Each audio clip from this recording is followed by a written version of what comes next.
In 2014, Daniel Brooks, a 42-year-old wildlife photographer who had once worked for National Geographic, vanished while on a photography expedition in the Yukon Wildlife Reserve, Canada.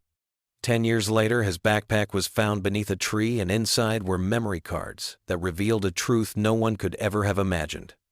It wasn't just a disappearance in the wilderness.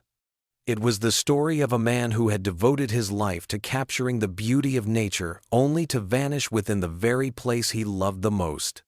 Daniel wasn't a reckless man. Friends said he always prepared carefully for every trip, from maps and food supplies to satellite signals. Yet this time, there were no calls, no signs, no final words. He simply faded into the cold mist of the Yukon, where snow blankets the ground year-round and daylight flickers for only a few short hours. For a decade, those who knew Daniel spoke of him with a quiet ache in their voices. An artist of the wild, a man who loved the forest, who loved the creatures within it, and who was swallowed by the very wilderness he sought to protect. But in the spring of 2024, everything changed. A group of rangers stumbled upon an old, mud-stained backpack tangled in the roots of an ancient tree. Inside, beyond the broken camera and a torn jacket, were 3 SD memory cards clues that would take investigators back 10 years earlier, to the moment those final photographs captured what truly happened in the dark. From a young age, Daniel Brooks had seen the world differently. While other children filled their notebooks with words, Daniel filled his with sketches of birds, trees, and the lines of a horizon he could never quite reach. Born in a quiet town in Oregon, he grew up surrounded by forests and rivers, places that seemed alive, breathing with their own quiet stories. His father had been a park ranger, and his mother a schoolteacher who often read him books about distant lands and wild creatures.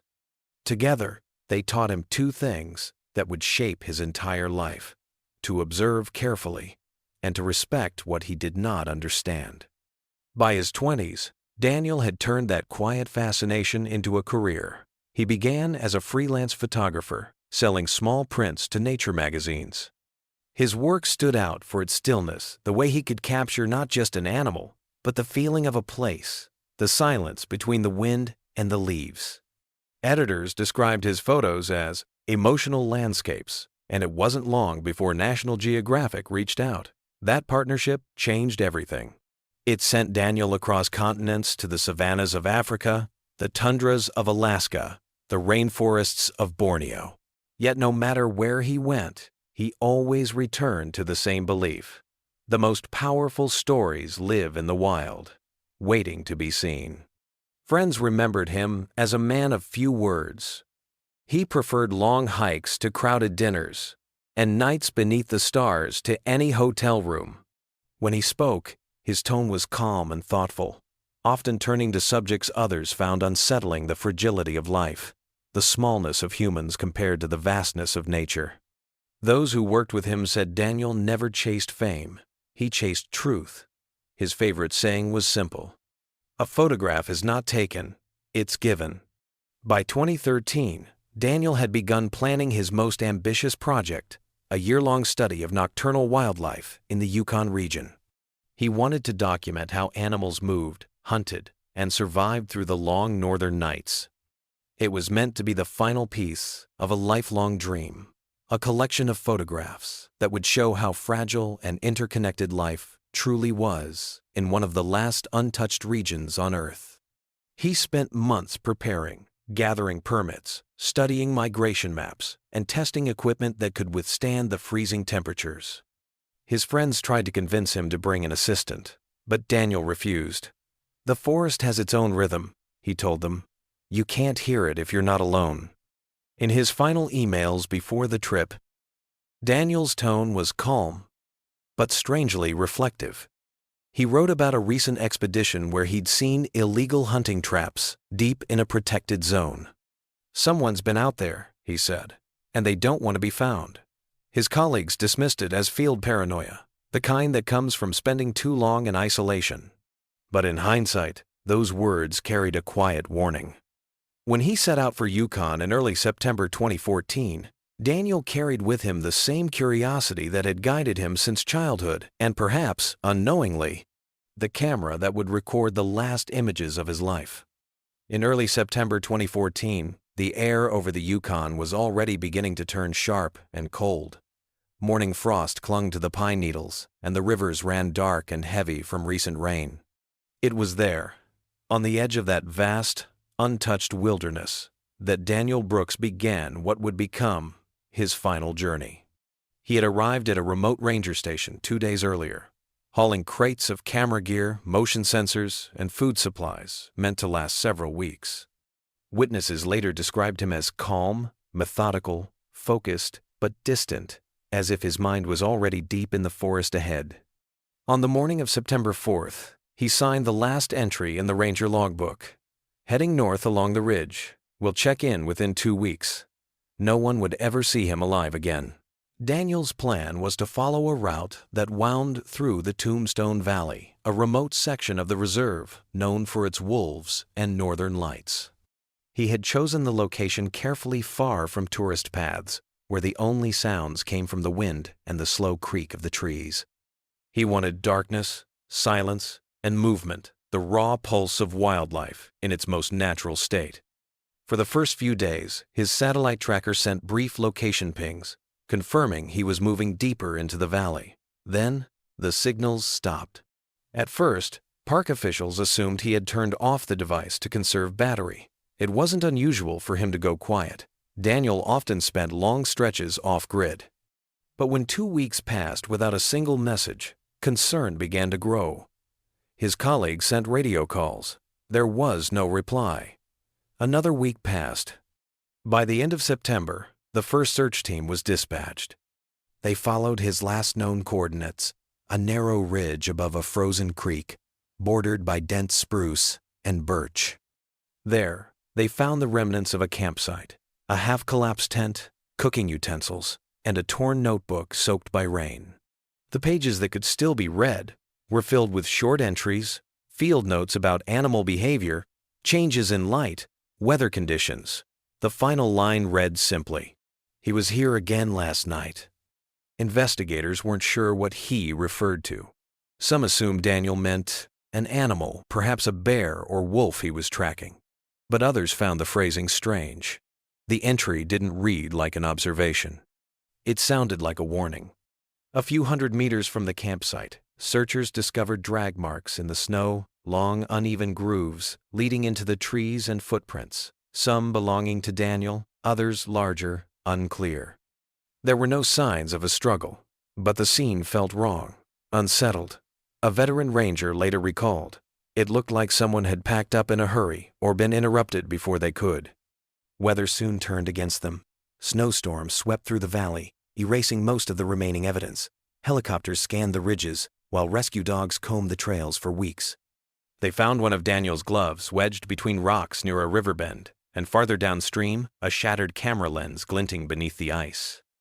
But there was no trace of the man himself. When winter set in, the search was suspended. Daniel's family held a memorial service back in Oregon, though no one could bring themselves to call it a funeral. His sister described it best. It felt like he was still out there, just watching through his camera somewhere. Over the next few months, fragments of new information emerged. A pair of local trappers told authorities they'd seen a stranger with a camera in the area around the same time Daniel vanished, but also claimed there had been another man, tall, wearing camouflage, carrying what looked like a rifle. When shown Daniel's photo, they confirmed it was him. The second man, however, was never identified. By the end of 2015, the investigation had gone cold. His equipment, his tent, and his scattered belongings became relics of an unsolved mystery. The official report listed the case as missing, presumed dead. But those who had known Daniel, who had studied every image he'd ever taken, couldn't help but feel there was more to the story. For them, the Yukon wasn't just where Daniel disappeared. It was where something or someone erased him. The first search for Daniel Brooks began on a gray morning in early October 2014, when the temperature had already dropped below freezing and fog hung low across the valleys. The team consisted of park rangers, rescue volunteers, and a few of Daniel's colleagues who refused to stay behind. For the first time in years, that part of the Yukon was alive with human voices calling his name through the mist, hoping the forest would somehow answer. They started near his last known campsite, spreading outward in a grid. Dogs barked and pulled at their leashes, noses buried in the snow. For the first 2 days, there was optimism, a belief that Daniel, an experienced survivalist, might have simply lost his bearings or taken shelter from a storm. But as the hours turned into days and the days into weeks, that hope began to fade. Searchers found scattered clues, objects that seemed to mark Daniel's final movements. A thermos, lying half buried near a stream, a torn map, folded into quarters, and wedged between 2 rocks. His portable stove, cold and clean, as though it had been wiped down. None of these things were signs of panic. They looked deliberate, placed rather than dropped. One ranger commented quietly, "It's like he wanted us to follow him, but not all the way." As the team moved deeper into the valley, the landscape turned cruel. Thick undergrowth swallowed trails. Snow hid everything beneath a white, endless stillness. At night, when the wind rose, it sounded like voices whispering through the trees. Many of the searchers said the forest felt wrong, not dangerous exactly, but uneasy, as though it wanted them gone.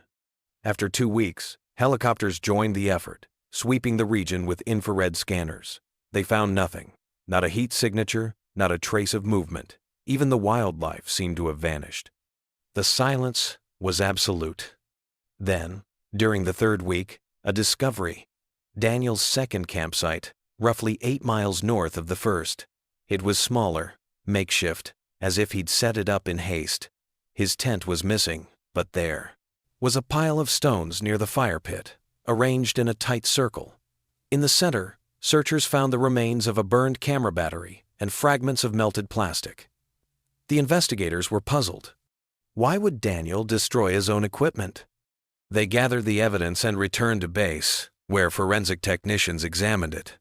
Traces of a chemical accelerant were found on the battery fragments, something used to start fires quickly in cold weather, but not typically with camera gear. It hinted at a moment of desperation, or maybe fear. By the end of October, heavy snow made it impossible to continue. The official search was suspended, yet a few rangers stayed behind, unwilling to accept that the case was closed. They combed through Daniel's personal journals, his photography plans, even his satellite coordinates. One name appeared more than once: a remote ridge called Greywater Bluff, known for its isolation and difficult terrain. Daniel had marked it with an X. In November, a small team attempted one final expedition there. It took them 3 days to reach the site. What they found was unsettling. A broken camera tripod standing upright in the snow, as if someone had left it there intentionally. A single photograph was recovered from the frozen ground, still sealed inside a waterproof sleeve. It showed a dim forest clearing at night, and in the corner, barely visible, the faint outline of a human silhouette. When experts enhanced the image, the figure appeared to be wearing a hooded jacket, facing directly toward the camera. The photograph reignited the investigation, but no further evidence was recovered. DNA tests on the glove and camera parts yielded nothing conclusive. The following spring, melting ice revealed fragments of Daniel's backpack downstream, along with a cracked lens filter and a few coins. Everything else remained lost. In 2016, the case was officially reclassified as a presumed fatal disappearance, but the file stayed open. Every few months, hikers reported strange things. The echo of a shutter clicked deep in the forest, or the glint of glass under moonlight. Things that vanished when approached. Locals began referring to the area as the Silent Valley. For Daniel's family, the waiting became its own kind of grief. His sister continued to email search authorities every year on the anniversary of his disappearance, asking the same question: if you ever find his camera, please don't open it alone. 10 years would pass before anyone would know how right she was. In the spring of 2024, a decade after Daniel Brooks vanished, the Yukon thawed earlier than usual. Snow melted off the ridges. Rivers swelled with cold, clear water, and the ground that had been frozen for years began to shift.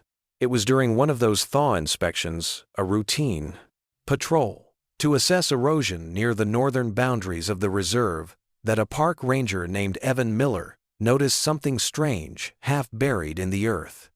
At first, it looked like an old log tangled in moss and roots, but when he cleared away the dirt, he realized it wasn't wood at all. It was fabric, torn and faded, the color almost gone. He brushed off more soil, and there it was, a weathered backpack, partially crushed by the weight of time and forest debris. The tag was still visible, D. Brooks. Evan froze. He'd grown up hearing stories about the missing photographer, the man who'd walked into the forest and never returned. For a long moment, he just stared at the pack, feeling the wind whisper through the pines. Then, with careful hands, he lifted it free.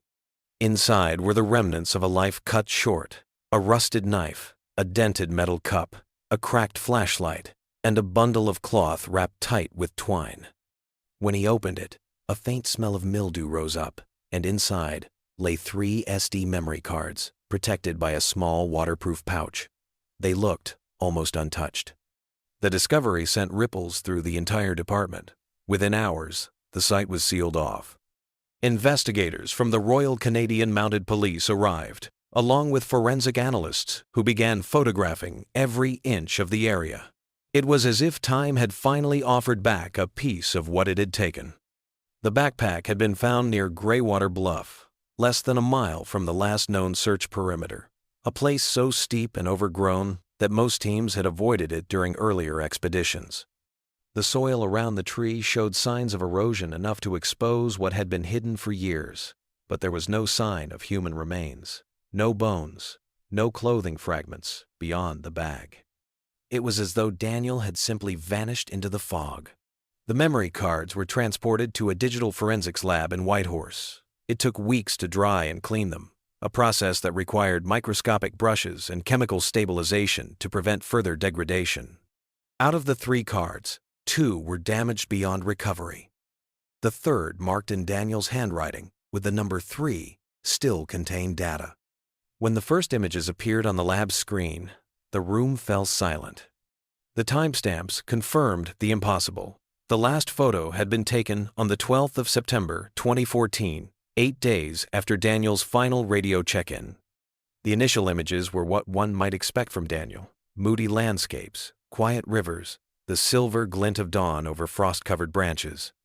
Then came the animals: wolves, elk, and owls caught mid-flight, their eyes glowing in the darkness. But as the sequence continued, the tone changed. The camera began to capture something or someone in the distance. At first, just a faint blur between trees. Then a figure. A man, tall, dressed in dark clothing, standing motionless behind Daniel's tent. Experts later confirmed the photos were taken on a timer, which meant Daniel hadn't been behind the lens. He'd been in front of it or somewhere nearby, setting up his equipment, as he always did. The figure never moved closer, but it appeared again and again, each time from a slightly different angle, as though it was circling. In one image, the focus shifted.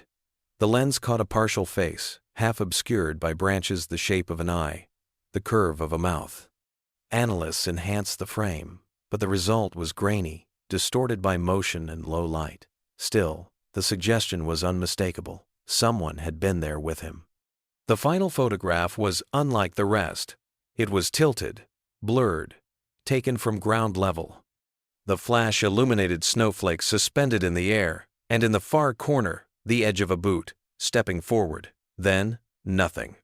The next file was corrupted. The lab also recovered fragments of a short video, only 9 seconds long. The audio was faint, the sound of heavy breathing, the snap of twigs, and then a muffled voice, impossible to identify, whispering something that one technician swore sounded like, "Don't look back." When the footage was played for investigators, several left the room. The discovery reignited media attention. News outlets called it the Yukon mystery reopened. Old debates resurfaced theories about poachers, isolation, or a secret Daniel had uncovered. Some speculated he had stumbled upon evidence of illegal wildlife trade, something he had hinted at in his final emails. Others suggested the figure in the photos might have been a hallucination, the result of exhaustion or exposure. But those who knew Daniel, his sister, his colleagues, the people who had walked beside him in the wilderness, said no. They believed the photos told a story he never had the chance to finish. One of the investigators, when asked what he thought after viewing the files, paused before answering. "It's not what the camera saw that scares me," he said quietly. "It's what was standing behind it." When the first memory card was inserted into the laptop, everyone in the small investigation room went silent. The screen came alive, and Daniel Brooks's final journey, long buried beneath snow and silence, began to unfold frame by frame. The earliest photos seemed ordinary. Stunning landscapes of the Yukon, endless stretches of frozen rivers, distant mountain peaks glowing in the morning light, and herds of caribou moving across the white plains. Daniel's photography had always been breathtaking, but these images carried something deeper, a stillness, a sense of isolation that seemed almost intentional. As the officers scrolled further, the timeline moved into the days before his disappearance. The lighting changed, the skies grew dimmer, the air colder. His lens began to focus less on animals and more on the environment itself. Trees bent by the wind, strange claw marks on frozen bark, and distant silhouettes that appeared too tall, too human to belong to the wilderness. Each image was dated, time-stamped proof that Daniel had continued documenting until the very end. On the fourth card, things took a darker turn. The photographs became erratic, blurred, as if taken in haste. One showed his campsite at night, his tent half collapsed, and faint footprints trailing away into the woods. Another captured a streak of light in the darkness, perhaps a reflection, or something moving fast between the trees. Then came a sequence that left everyone in the room speechless. Dozens of photos, taken seconds apart, following what looked like a distant figure. The zoom tightened frame by frame, a dark outline standing near the edge of a clearing, facing away from the camera. In one shot, it seemed to turn slightly, revealing what looked like the curve of a face, pale, indistinct, but undeniably human. The final image from that card was blurred beyond recognition, but one thing was clear. Daniel had been running. The camera tilted sideways, the ground rushed upward, and then the photo cut off abruptly. The next memory card continued hours later, morning light filtering through trees. Daniel had apparently survived the night.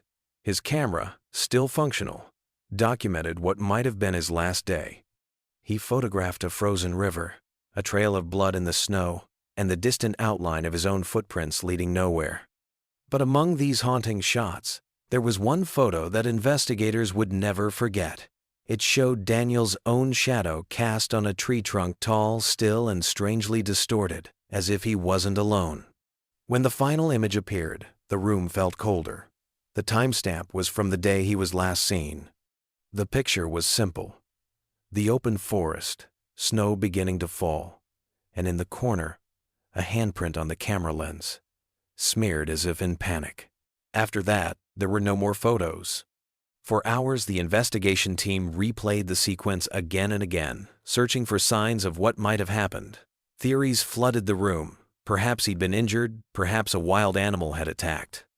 But nothing explained the figure, or why Daniel had kept photographing until the very end, as if he knew these images were the only witnesses left. Outside, the northern wind howled against the windows, the same wind that had swallowed Daniel Brooks 10 years before.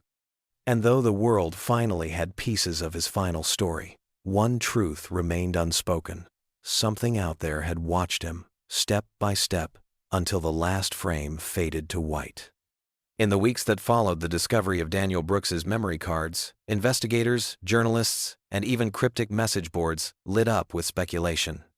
But buried within the thousands of photographs, there were subtle details that most people missed, small fragments that didn't fit neatly into the story of a man lost to the wilderness. A forensic team examined every image for signs of tampering, expecting nothing unusual. Yet in several of the last photos, hidden in the digital noise, they found faint reflections, shapes that seemed to echo Daniel's movements, as though someone else had been taking pictures from another angle. The timestamps between some frames were inconsistent, skipping minutes at random as if certain moments had been erased. One investigator, a quiet data analyst named Harper, noticed something peculiar about the audio files embedded within a few of the photos. Most modern cameras record faint ambient sounds when a photo is taken: wind, birds, the click of the shutter. But in Daniel's final shots, there was something else beneath the static. A rhythmic tone, low and mechanical, repeating every 7 seconds. It wasn't natural, it wasn't animal, and it didn't belong in that frozen wilderness. Further analysis revealed coordinates hidden in the photo metadata locations slightly north of Daniel's last known campsite. When a team retraced those coordinates, they stumbled upon something unexpected. Remnants of a small research outpost, half buried beneath snow and moss. There were no markings, no records of it ever existing, only rusted metal frames and an antenna twisted toward the mountains. Inside, they found a few scraps. A torn logbook, half burned, with notes written in rushed handwriting. The last entry read, "Activity increasing, movement at night, cameras picking up silhouettes. Brooks observed watching us too." The discovery deepened the mystery rather than solved it. Who had written those words? And what activity did they mean? The site looked abandoned for years. Yet the frost around the entrance had been recently disturbed, as if someone, or something, had returned long after Daniel vanished. Back in the lab, Harper continued analyzing the memory cards. In one underexposed photo, barely visible through the grain, she noticed what looked like a marking on a tree trunk, a carved triangle intersected by a single vertical line. When compared with photos taken weeks earlier, the symbol wasn't there. Someone had made it after Daniel arrived. And then there was the backpack. Though it had lain in the wilderness for a decade, its zippers were strangely intact, as if someone had sealed it again after Daniel disappeared. Inside, tucked behind the lining, was a folded piece of paper, water-damaged but legible. It held only 5 words, written in Daniel's distinctive handwriting. "Not alone out here, watching." No one could tell when he wrote it, or to whom, but it was enough to shift the case from a disappearance to something far more haunting. Because now, for the first time, investigators began to ask the question that had been avoided for 10 years. What if Daniel Brooks hadn't simply been lost in the wild, but silenced by something that didn't want to be found? Months after the discovery, the case of Daniel Brooks was officially closed, death by exposure in a remote wilderness. But everyone who had seen the photos, who had heard the strange tones hidden in the files, knew that explanation didn't fit. Something deeper lingered beneath the surface, a story that refused to be buried. Harper, the analyst who had spent months decoding Daniel's files, never stopped looking. She returned to the Yukon in the spring, following the same coordinates once more. The forest was quieter than she remembered, the trees older, the wind colder. Yet as she stood near the spot where the backpack was found, her radio picked up a faint, rhythmic sound, the same 7-second pulse recorded in Daniel's last photos. It faded as quickly as it came. Locals whispered their own theories. Some believed Daniel had stumbled upon illegal research, secret experiments buried deep in the Canadian wilderness. Others thought he had crossed paths with something ancient, something that existed long before maps or cameras ever reached those lands. A few insisted the figure in his photos wasn't human at all. National Geographic never released his final work. The official line was that it violated privacy and showed distressing, unverifiable material. But those who'd seen even fragments described them as mesmerizing and terrifying. Years later, hikers still report hearing clicking sounds in the forest at night, like a camera shutter opening and closing. Some say they've found markings, carved into trees, triangles crossed by a single line, the same symbol from Daniel's photos. None of them stay long. Daniel Brooks's story remains frozen in time, a man who sought truth through his lens and may have found something the world wasn't ready to see. His name has become a quiet legend among photographers, a warning whispered in workshops and expeditions. Don't follow too deep into the silence. The wilderness remembers. And somewhere, in the endless expanse of the Yukon, maybe his last image still lies beneath the snow, waiting for light, for understanding, or for someone brave enough to look again. Because sometimes, the truth doesn't disappear. It just waits, in the cold, in the dark, watching back. If you enjoyed this story, don't forget to like, leave a comment, and subscribe for more mysterious true stories like this one. Your support helps keep these untold stories alive.